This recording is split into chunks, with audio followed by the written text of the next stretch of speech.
6.27 대출 규제 이후 시장의 상승폭이 줄어들고 있으니 앞으로도 상승폭은 줄겠다, 곧 하락전환 하겠다. 하지만 뭔가 이상하지 않으세요? 오히려 최상급지와 상급지에선 다시 신고가가 터져 나오면서 이거 왜 이러지? 이제 하락하는 게 아니었나? 라는 의문이 드시죠?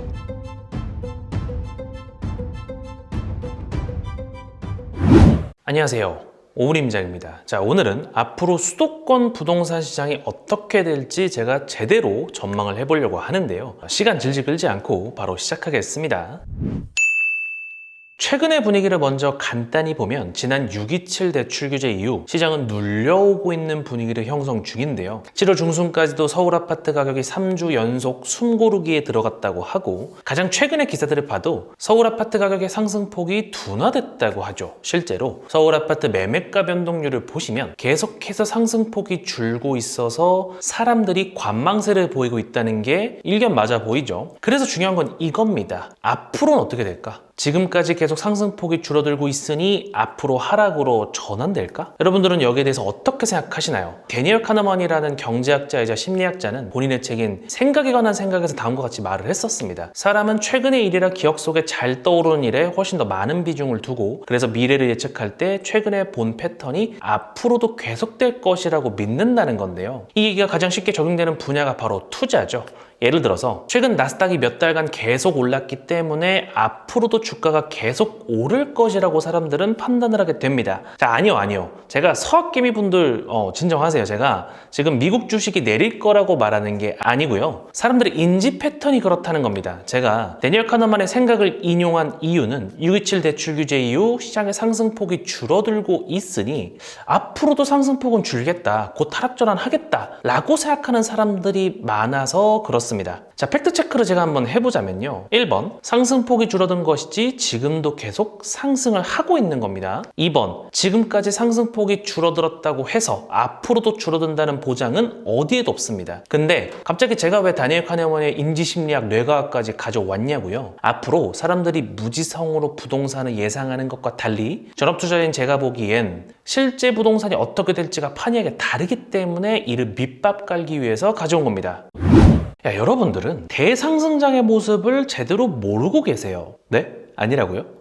지난 2015년부터 경제활동을 하셨었기 때문에 어떻게 움직였는지 알고 계시다고요? 그걸 알고 계신다는 분들이 이제부터 하락전환 될 거라고 예상을 하신다고요? 자, 이제부터 제 얘기를 귀 기울여 들어보세요. 여러분들, 수도권 집값이 어떻게 움직일까요? 대부분의 사람들이 잘못 알고 있는 게 있습니다. 야, 뭘 모르냐? 강남 오르면 인천까지 오르고 버블 끝. 아니야? 네, 맞아요. 큰 방향성은 맞습니다. 저를 포함해서 하도 여기저기서 말해댔으니 이 정도는 아시겠죠? 근데 디테일을 아셔야 됩니다. 강남이 오르면 그 다음 마용성, 그 다음 중급지, 그리고 하급지와 경기도, 이어서 인천, 이렇게 쭉쭉쭉 바로바로 오르는 줄 아시는데요. 그렇지가 않습니다. 지난 문재인 정부 때를 한번 떠올려보죠. 2017년부터 2022년까지 5년 동안의 움직임을 보면요, 그냥 막 오르기만 한 것 같죠? 하지만 지역별로 보면 다릅니다. 2015년부터 슬슬 바닥을 찍고 상승하기 시작하더니 2018년 말부터 2019년 중순 잠깐 덜컹했습니다. 이때 강남을 비롯해서 서울 거의 전역이 얼어붙었었는데요. 이건 헬리오시티와 강동구 고덕의 입주가 워낙 많았었기 때문에 이 영향을 받은 것으로 해석할 수가 있죠. 그리고 2019년 말부터 다시 출발할 때는 드디어 강북이 본격적으로 움직이기 시작합니다. 대표적으로 지금 자료에 보시는 기름뉴타운 1단지의 레미안을 보시면 이곳이 서울의 상급지는 아니지만 강북의 무난한 뉴타운 주거지죠. 역시 2019년 중순 이후 본격적으로 불을 뿜었던 걸 확인할 수가 있고요. 그리고는 이제 경기도와 인천이 올라갈 타이밍이었는데 마침 코로나가 터지면서 잠깐 동안, 몇 달 동안 아예 거래가 실종되게 됩니다. 그래서 이때 부동산도 코로나 때 폭락을 했었다라고 말하시는 분들이 많은데, 그건 상급지의 황금성 좋은 일부 아파트들이나 급하게 파시는 분들, 몇몇 분들 때문에 폭락처럼 보였던 거고요. 코로나는 빠진 폭도 깊지만 그 기간이 짧았기 때문에 대부분의 사람들은 대응도 못했고, 그리고 코로나 터지자마자 집 사려고 하는 사람들이 그때 있었을까요? 다들 무관심했죠. 그러니 거래량이 아예 안 찍힌 곳들이 대부분이었습니다. 그리고는 2022년 전쟁과 함께 금리 급 인상기를 맞으면서 시장은 전반적으로 폭락에 가까운 하락세를 맞았죠. 자, 이제 지금 시장에 한번 대입을 해보겠습니다. 부동산이 오를 때 강남이 오르면 바로 강북이 이어서 오르고 그리고 연달아서 경기도, 인천도 오를까요? 아니요.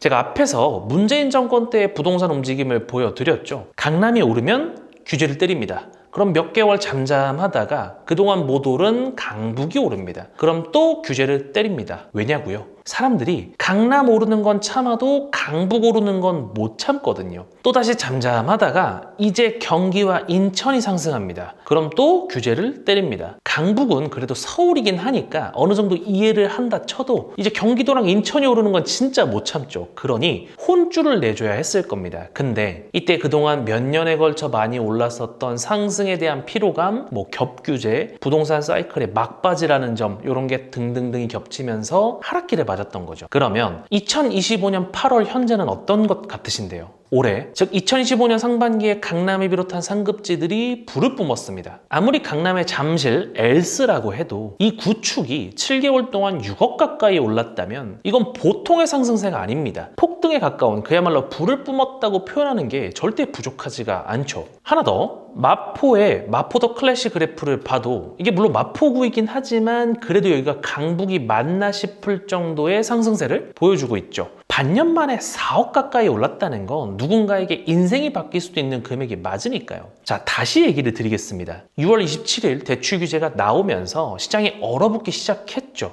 이전 영상과 제가 칼럼에서도 말씀드렸듯 아마 몇 개월간은 시장이 눌려 있을 겁니다. 하지만 뭔가 이상하지 않으세요? 보통 이게 눌린다라고 하면 30억 하는 아파트가 분명히 4, 5억 정도는 떨어져야 될 것 같은데 이게 호가만 떨어졌지 실거래가가 크게 떨어지지 않았고 오히려 최상급지와 상급지에선 다시 신고가가 터져 나오면서 이거 왜 이러지?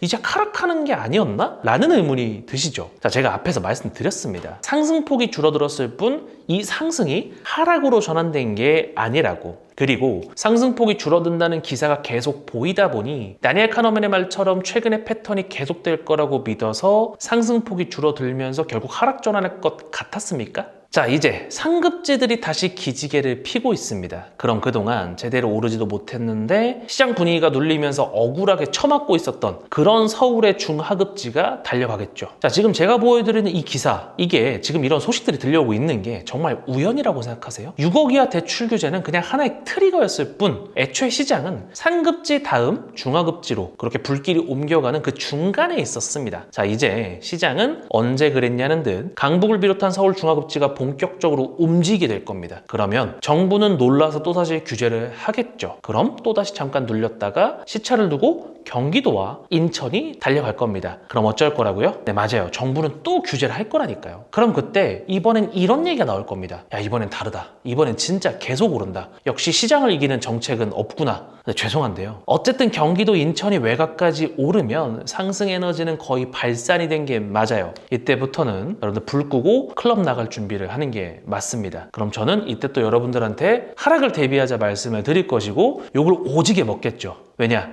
한창 분위기 안 좋을 때 2, 3년 전에 제가 상승 준비하자고 말씀드렸다가 계속 욕먹어 왔듯이요. 그래도 저는 말씀드리겠습니다. 저는 전망하고 대응하는 게 제 직업이니까. 그럼 오늘도 시청해주셔서 감사하고요. 다음에 더 좋은 컨텐츠로 찾아뵙겠습니다.